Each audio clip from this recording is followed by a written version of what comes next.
Assalamualaikum warahmatullahi wabarakatuh. Baik, pada kesempatan hari ini saya akan memberikan suatu tutorial bagaimana menganalisis data secara inferensial terkait peningkatan. Nah, sebelumnya saya sudah melakukan analisis data secara deskriptif pada video sebelumnya apabila teman-teman menyimak yang sudah saya publikasikan di YouTube ini. Nah, terkait rumusan pertama, apakah terdapat perbedaan peningkatan kemampuan berpikir kreatif siswa secara sekolah dasar yang mendapat pembelajaran pendekatan CPA dan pendekatan saintifik? Nah, hasil saya deskriptif menunjukkan bahwa kedua pembelajaran dapat meningkatkan KBK siswa, di mana keduanya menghasilkan peningkatan yang pada kriteria sedang. Nah, namun ternyata di sini terlihat pula pada pendekatan saintifik terlihat lebih dapat mengembangkan kemampuan berpikir kreatif siswa, di mana lebih tinggi dibanding CPA. Nah, namun di sini apakah ini dapat disimpulkan terkait memang benarkah pendekatan saintifik ini lebih tinggi hasilnya dalam mengembangkan KBK? Nah, untuk menguji hal ini kita dapat menggunakan uji hipotesis dengan uji perbedaan rata-rata melalui uji Mann-Whitney U dengan bantuan SPSS, di mana uji perbedaan dengan hipotesis uji Mann-Whitney U yaitu termasuk dalam statistik inferensial, di mana statistik inferensial ini berfungsi untuk menyimpulkan data-data yang telah kita teliti untuk dapat disimpulkan pada populasi-populasi yang kita gunakan. Nah, dalam hal ini saya akan menggunakan bantuan melalui aplikasi SPSS. Oke, kita buka dulu SPSS-nya.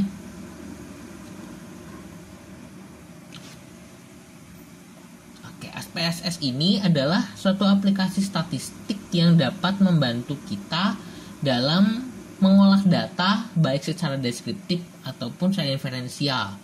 Nah, ada banyak sekali di sini yang dapat dilakukan oleh SPSS ini, seperti mencari rata-rata, mencari varian, standar deviasi, ataupun bahkan mencari sebuah keterhubungan antara dua variabel berbeda, seperti itu. Ataupun mencari apakah terdapat interaksi antara dua variabel dengan faktor-faktor pendukungnya yang dapat mempengaruhi variabel tersebut. Nah, untuk yang pertama kali kita lakukan adalah menuju variable view. Nah, pada kolom pertama baris pertama ini kita isi pendekatan. Nah, kemudian desimalnya kita beri 0. Nah, values, pada value ini kita isi 1 dan labelnya adalah CPA. Hal ini berfungsi untuk nanti kita memberi label pada saat pengkategorian nilai-nilai yang kita masukkan, tentunya nilai NGen. Nah, untuk dua ini kita isi scientific.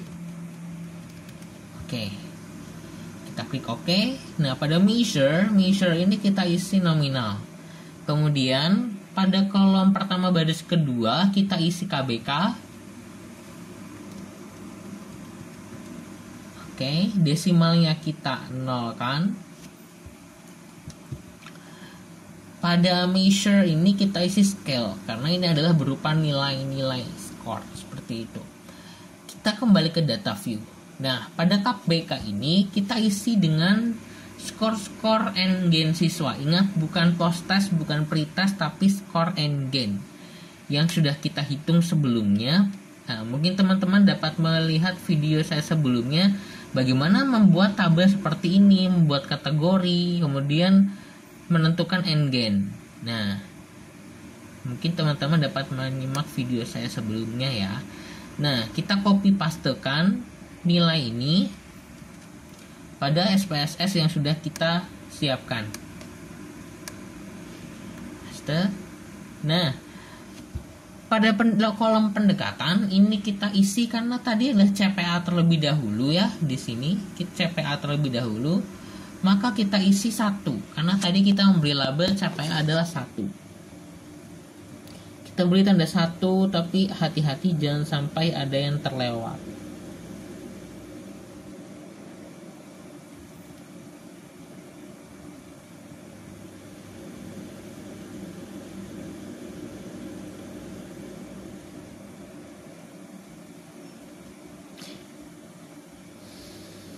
Oke. Berikutnya yang kelas scientific.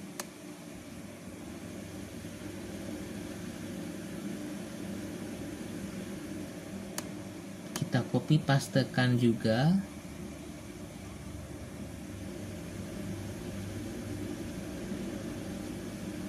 Hati-hati ya, jangan sampai ada yang terlewat. Nah, yang ini pun coba kita cek kembali yang kelas CPA.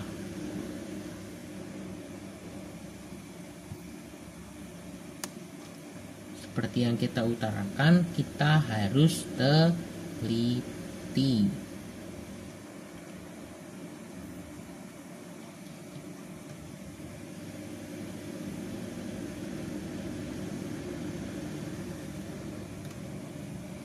Oke.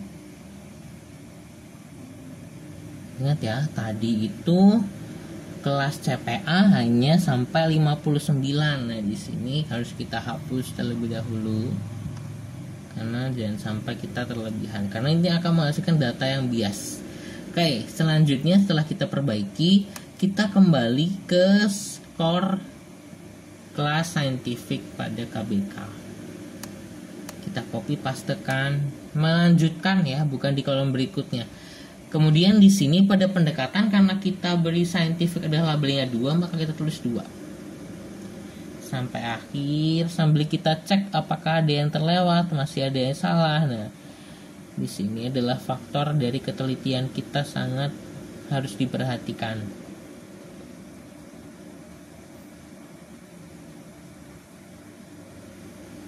Oke. Berakhir di nomor 121 betul. Oke. Nah, setelah kita menginput data, ya, oke, kita dapat menganalisis langsung menggunakan uji hipotesis melalui uji Mann-Whitney-U. Nah, analyze dapat memperhatikan di sini, kemudian non parametric test, legacy dialog. Oke, kita ulangi. Karena tadi adalah terdiri dari 2 sampel, 2 pembelajaran, yaitu maka kita gunakan 2 independent samples. Nah, untuk kolom KBK kita masukkan ke test variable list. Kemudian pendekatan kita masukkan ke grouping.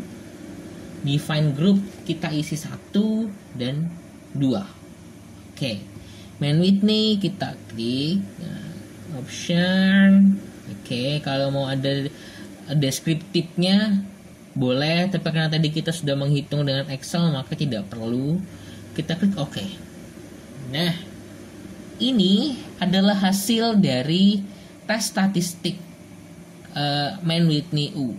Nah, yang akan kita gunakan untuk mengukur apakah ini hasilnya signifikan atau tidak. Nah, kita gunakan significance to tail. Nah, dalam uji perbedaan ini kita menggunakan signifikansinya adalah one tail, satu arah, seperti itu. Satu ekor, ada yang bilang satu arah, ada yang bilang satu ekor, mungkin tergantung bagaimana peneliti tersebut menggunakannya. Nah, jadi karena satu ekor maka 0,507 ini nanti harus kita bagi 2. Seperti itu. Nah, taraf signifikansi ini berada pada signifikansi 0,05, yaitu pada 95%. Seperti itu. Nah, jadi apakah nanti signifikansi ini apakah lebih besar atau lebih kecil dari 0,05? Nah, akan kita analisis nanti. Namun jangan lupa untuk membagi 2 tabel hasil dari angka signifikansi ini.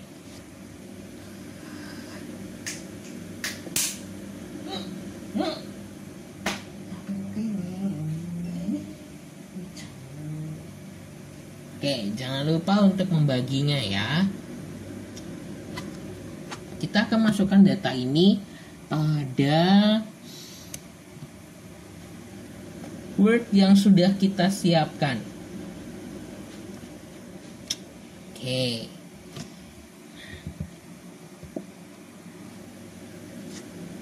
Nah, pada tabel ini sudah saya siapkan terkait main Whitney-nya. Main Whitney-nya kita masukkan ini. Ya. 1701,000.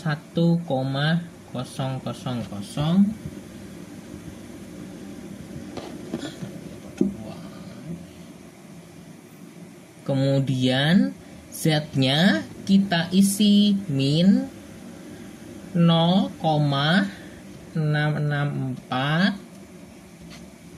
Mana sih kalkulator ya Allah?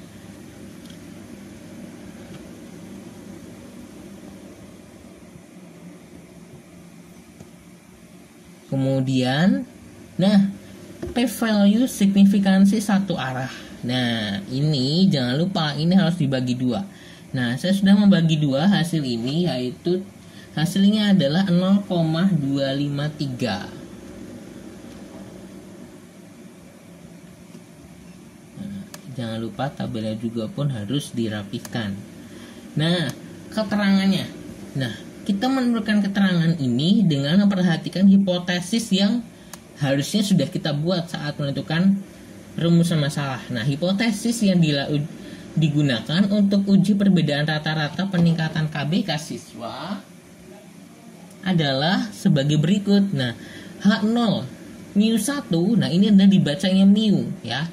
μ1 sama dengan μ2, tidak ada perbedaan peningkatan KBK siswa yang mendapat pembelajaran dengan penerapan pendekatan CPA dan siswa yang mendapat pendekatan saintifik. Nah, H1 atau HA ada pun yang menyebut HA atau H1. Nah, μ1 lebih besar dari μ2. Nah, hipotesisnya mengatakan bahwa peningkatan KBK siswa yang mendapat pembelajaran dengan penerapan pendekatan CPA lebih baik dari siswa yang mendapat pembelajaran saintifik. Nah, kriteria pengujian jika p-value signifikansi satu arah lebih besar dari 0,05 maka HO diterima, dan dalam hal lainnya HO ditolak. Nah, teman-teman lihat 0,253 ini lebih besar dari 0,05, betul? Nah, artinya berdasarkan kriteria pengujian maka HO ini diterima.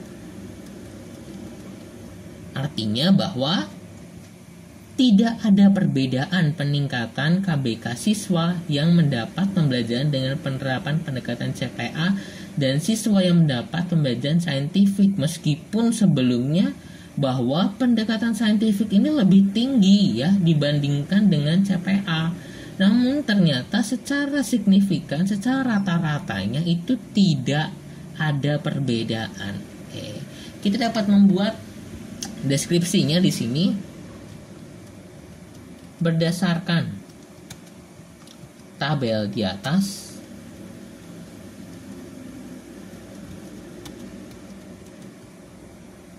Menunjukkan bahwa ini kita copy ya, cepat. P-value satu arah 0,253 lebih besar dari 0,05. Nah, artinya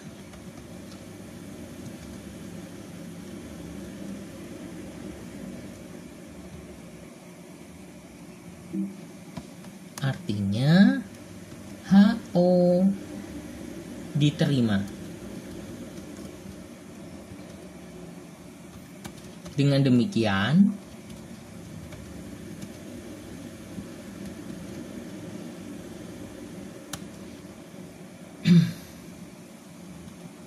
tidak ada perbedaan peningkatan KBK siswa sekolah dasar yang mendapat pembelajaran dengan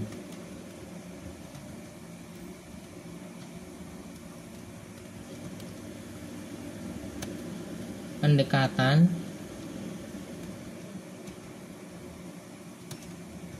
CPA dan siswa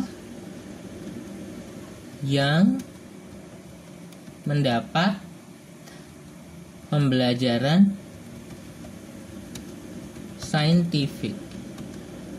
Baik, berdasarkan hasil uji ini, kita dapat melihat bahwa hasilnya berbeda dengan hasil uji statistik deskriptif. Mengapa? Karena statistik deskriptif ini berfungsi hanya untuk menggambarkan, menjelaskan bahwa memang ini ada peningkatan, bahwa memang saintifik ini lebih tinggi. Nah, namun secara rata-rata pada keseluruhan data yang telah diuji bahwa memang mereka ada peningkatan, tapi hasilnya rata-ratanya tidak ada perbedaan peningkatan. Mereka hanya sedikit sekali, jadi maka dianggapnya bahwa hal itu tidak memiliki perbedaan seperti itu. Nah, apabila hasil signifikansi ini lebih kecil dari 0,05, maka HO ditolak dan H1 diterima, dan artinya ada peningkatan ataupun CPA lebih baik dibandingkan saintifik. Teman-teman bisa mengolah atau mengatur kata-katanya tergantung teman-teman sendiri dalam menggunakan bahasa teman-teman. Oke, hanya itu yang dapat saya sampaikan terkait analisis inferensial peningkatan menggunakan SPSS terkait uji Mann-Whitney U. Semoga dapat membantu teman-teman dalam melakukan analisis data pada bab 4 ataupun hasil dan temuan. Nah, sekian, terima kasih. Wassalamualaikum warahmatullahi wabarakatuh.